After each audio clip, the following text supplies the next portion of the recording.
السلام علیکم ورحمۃ اللہ وبرکاتہ۔ بسم اللہ الرحمن الرحیم۔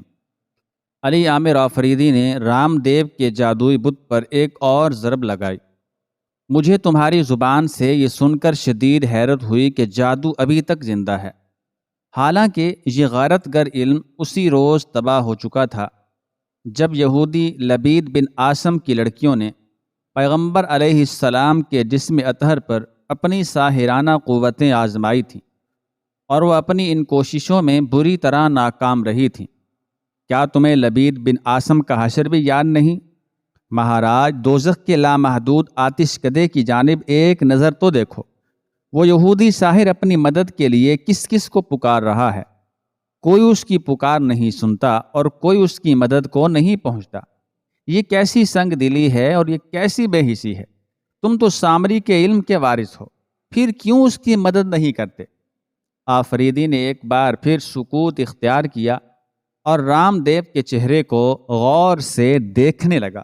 ساحر اعظم کی حیرت بڑھتی جا رہی تھی اور چہرے پر نمایاں ہونے والے تحیر کے ساتھ ساتھ آنکھوں میں بھی ایک عجیب سی دھندلاہٹ جھلکنے لگی تھی۔ تم کہتے ہو کہ جادو کی قوتیں لازوال ہیں۔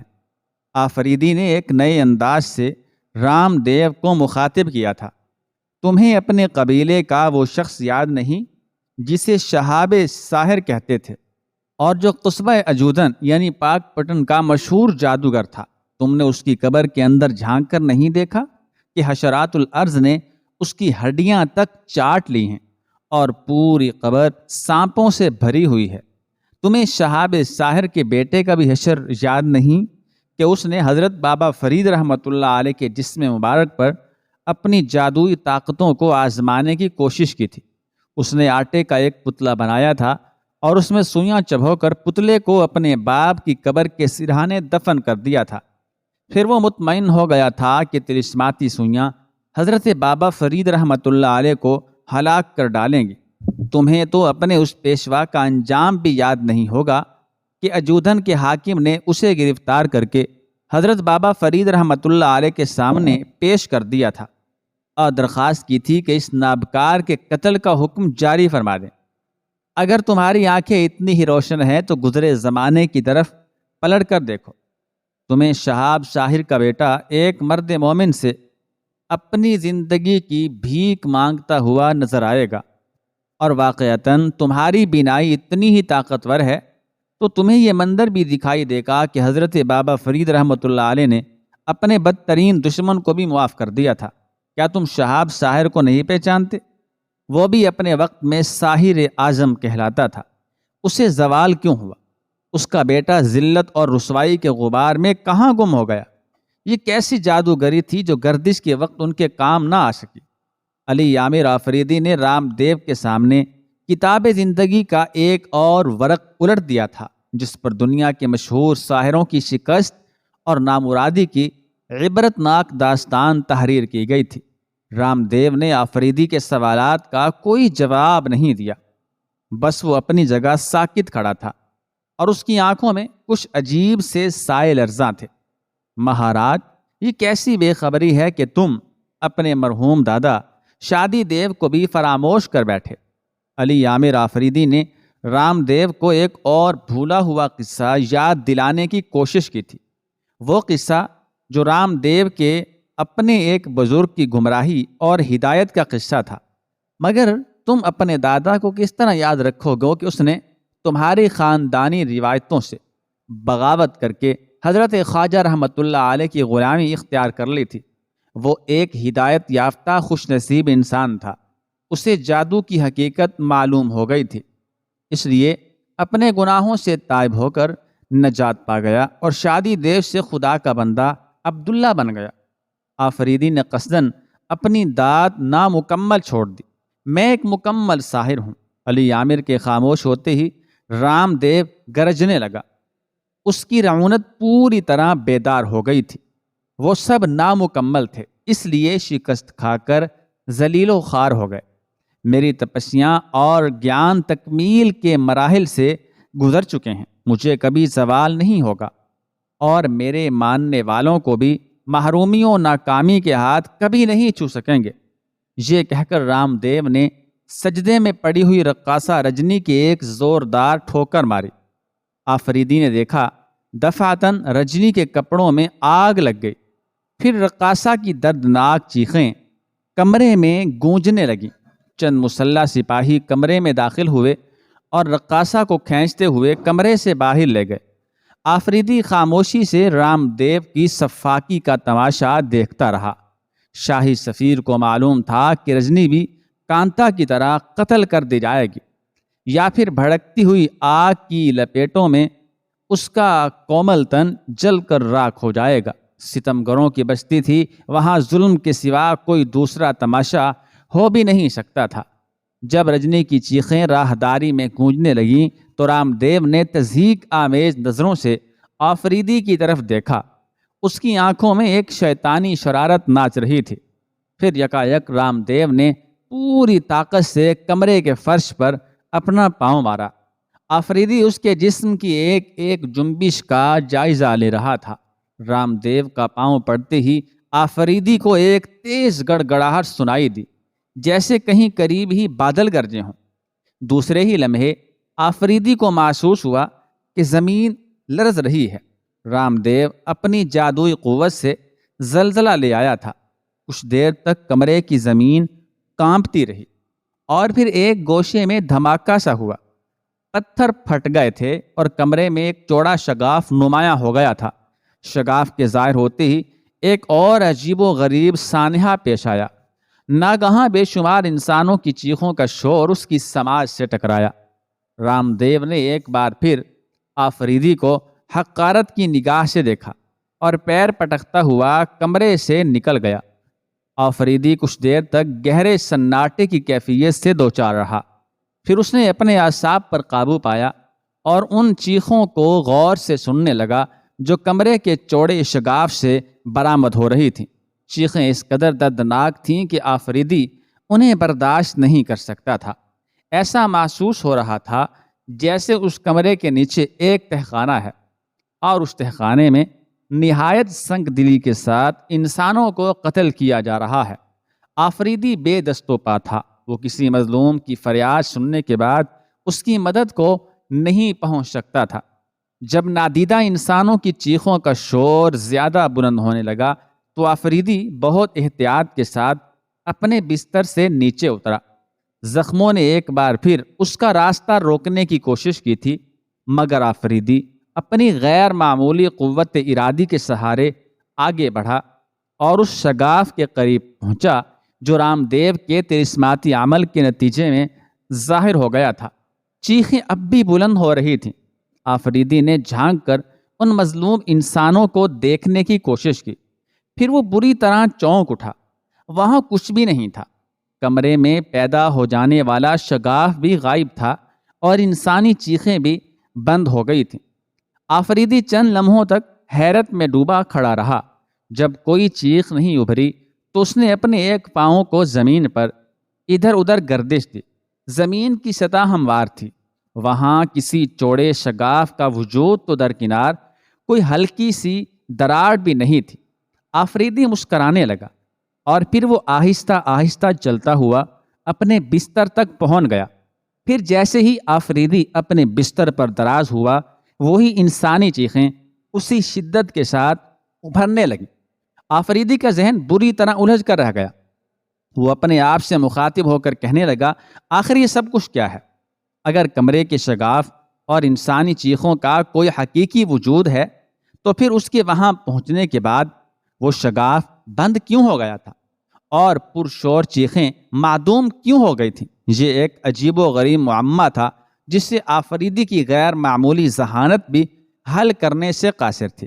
ابھی آفریدی رام دیو کے جادوئی عمل کے متعلق سوچ ہی رہا تھا کہ وہ چیخیں بلند ہوتی چلی گئیں اور کمرے کے گوشے میں وہی شگاف دوبارہ نظر آنے لگا۔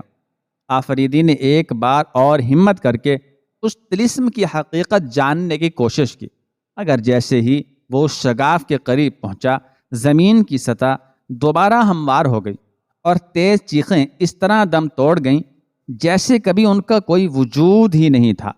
آفریدی کو شدید حیرت کا شکار ہو کر دوبارہ اپنے بستر کی طرف لوٹ جانا پڑا۔ چیخوں کا سلسلہ پھر شروع ہو گیا تھا۔ اب آفریدی پوری سنجیدگی کے ساتھ رام دیو کی ساحرانہ قوتوں کے بارے میں سوچنے لگا۔ اسے معلوم تھا کہ جادو ایک نفسیاتی حربے کے سوا کچھ نہیں۔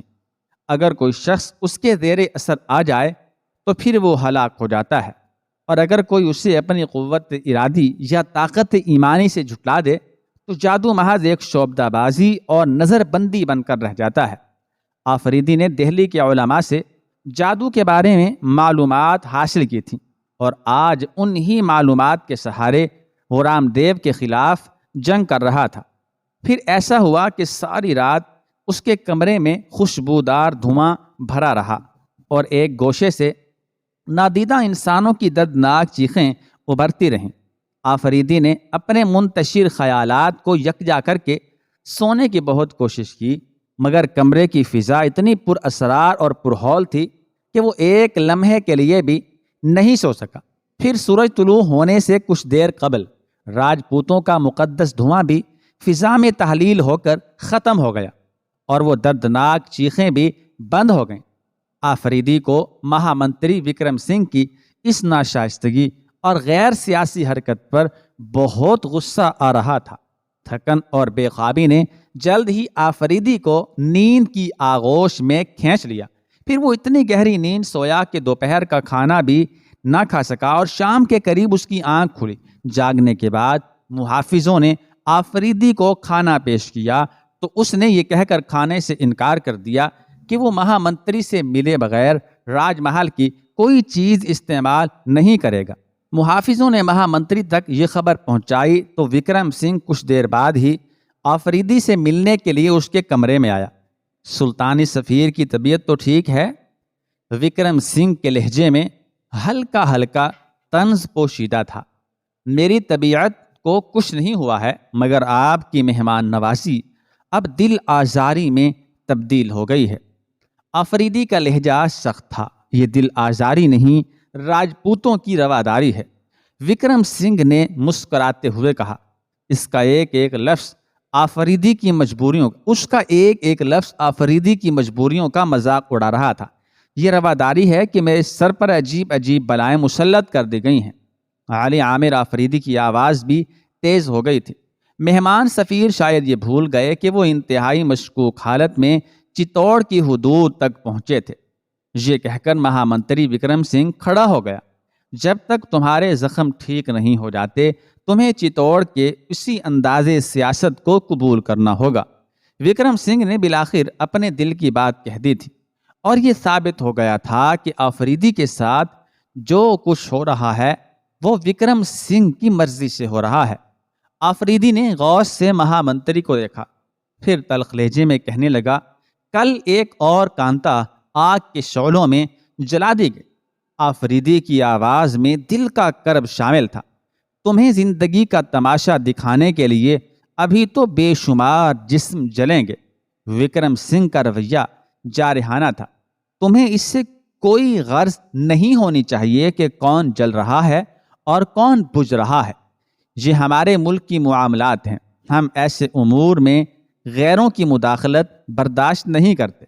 جب تک تم راجہ رتن سنگھ اور مہارانی پدمنی کے مہمان ہو تمہیں سب کچھ دیکھنا ہوگا۔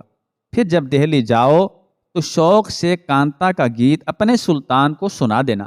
یہ کہہ کر وکرم سنگھ کمرے سے جانے لگا، مگر دروازے کے قریب پہنچ کر اچانک پلٹا اور مسکراتے ہوئے کہنے لگا، اپنی غذا کا خاص خیال رکھو ورنہ کئی سال بھی صحت مند نہ ہو سکو گے۔ اس کے بعد وکرم سنگھ تیز قدموں سے چلا گیا۔ اب آفریدی چتوڑ کے حکمرانوں کی ایک ایک چال کو سمجھ گیا تھا۔ وہ وکرم سنگھ ہو یا ساحر رام دیو، یہاں کا ہر با اختیار فرد اس کی ذہنی قوتوں کو مفلوج کر کے کوئی خاص فائدہ حاصل کرنا چاہتا تھا۔ اس غور و فکر کے دوران آفریدی کے ذہن میں ایک اور خیال ابھرا تھا، وہ یہ کہ چتوڑ کے فرما روا طبقے نے اسے ایک مشتبہ انسان سمجھ لیا تھا، اس لیے اب اس کی دہلی واپسی بھی مشکوک نظر آ رہی تھی۔ آفریدی کی اس سوچ نے اسے مزید ذہنی اذیت میں مبتلا کر دیا تھا۔ والدہ اور چھوٹی بہن سے جدائی اور سلطان کے دربار سے غیر حاضری بڑی کربناک صورتحال تھی۔ آفریدی بہت دیر تک اپنے خیالات میں الجھتا رہا اور پھر یہ کہہ کر دل کو تسلیاں دینے لگا کہ تائید غیبی اس کے ساتھ ہے، خدا جو بھی کرے گا بہتر کرے گا۔ اس تصور کے ساتھ ہی آفریدی کا دل ٹھہر سا گیا اور وہ آنے والی رات کے متوقع حادثوں کو برداشت کرنے کے لیے اپنی اعصابی قوتوں کو سمیٹنے لگا۔ پھر جب رات کے اندھیرے گہرے ہو گئے تو وہی رسم دہرائی گئی۔ کھانے کے بعد ایک اور خوبصورت لڑکی ساغر بکف آفریدی کے کمرے میں داخل ہو گئی۔ علی عامر آفریدی اس لڑکی کو چپ چاپ دیکھتا رہا۔ اس نے منقش سراہی اور بلوری جام ایک طرف رکھے اور شاہی سفیر کو ایسی نظروں سے دیکھنے لگی جن میں آفریدی کے لیے نفرت بھری ہوئی تھی۔ کیا مسلمان بھی راجپوتوں کی طرح ہوس کے اس کھیل میں برابر کے شریک ہیں؟ لڑکی آفریدی سے اس طرح مخاطب ہوئی کہ وہ سناٹے میں آ گیا۔ میں تمہارا مطلب نہیں سمجھا۔ آفریدی جیسے شجاع نوجوان کی زبان میں صاف لکنت محسوس ہو رہی تھی۔ تم کون ہو اور مجھ سے اس قدر ناگوار لہجے میں کیوں مخاطب ہو؟ میرا نام ساوتری ہے۔ ساوتری یا ساوتری جو بھی ہوگا ہندی لفظ ہے۔ میرے ماں باپ نے ہندوؤں کی ایک عظیم اور شوہر پرست عورت کا نام چرا کر وہ نام مجھے بخش دیا تھا۔ ایک نیچ خاندان کو یہ نام راست نہیں آیا۔ میری ذات برہمنوں اور راجپوتوں کی ذات سے کمتر تھی۔ ہماری ذات کے لوگ زندہ تو رہ سکتے ہیں مگر انہیں آبرو مندانہ عزت والی زندگی گزارنے کا کوئی حق حاصل نہیں۔ ہم راستے کی وہ دھول ہیں جو ہر گزرنے والے مسافر کے قدم چھونے کے لیے مجبور ہیں۔ ہماری برادری میں شادیاں ہوتی ہیں مگر ہر لڑکی کو اپنے شوہر کے گھر جانے سے پہلے کسی راجپوت کی دلہن بننا پڑتا ہے۔ جب گھر میں میرے رشتے کی باتیں ہونے لگیں تو میں نے ماں باپ سے، اپنے والدین سے صاف کہہ دیا کہ میں شادی نہیں کروں گی۔ اہل چتوڑ کے نزدیک یہ باغیانہ عمل تھا۔ میرے انکار سے دیوتا ناراض ہو کر اس دھرتی پر قہر نازل کر سکتے تھے۔ برادری والوں نے میرے خلاف فیصلہ دے دیا کہ کوئی لڑکی راجپوتوں کے بنائے ہوئے قانون کو نہیں توڑ سکتی۔ جب میری قوم کے مردوں نے بھی بے غیرتی کا لباس پہن لیا تو اس شادی کو کون روک سکتا تھا؟ پھر میں دلہن بن گئی اور جب ایک راجپوت سردار کے یہاں سہاگ رات گزار کر شوہر کے گھر پہنچی تو اس نے مجھے اپنی بیوی ماننے سے انکار کر دیا۔ برادری اس شخص کا کچھ نہ بگاڑ سکی کیونکہ وہ بھی ایک مرد تھا اور مرد ہی تمام قانون بنایا کرتے تھے۔ لوگوں نے میرے شوہر کو ایک غیرت مند انسان سمجھا، حالانکہ اس کی اپنی بہنیں بھی شادی شدہ زندگی بسر کر رہی تھیں۔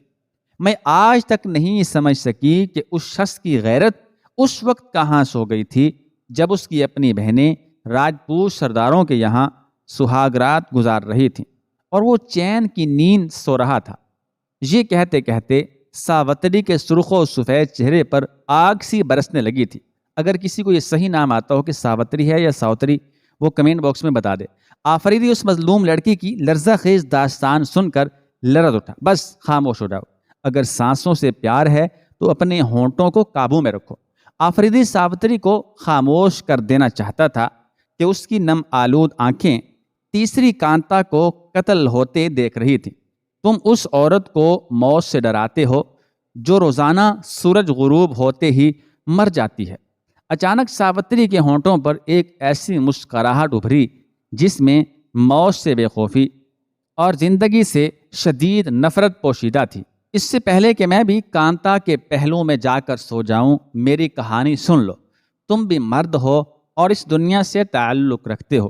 ساوتری نے علی عامر آفریدی کو جھنجھوڑ کر رکھ دیا تھا۔ وہ بڑے بے باک لہجے میں بول رہی تھی۔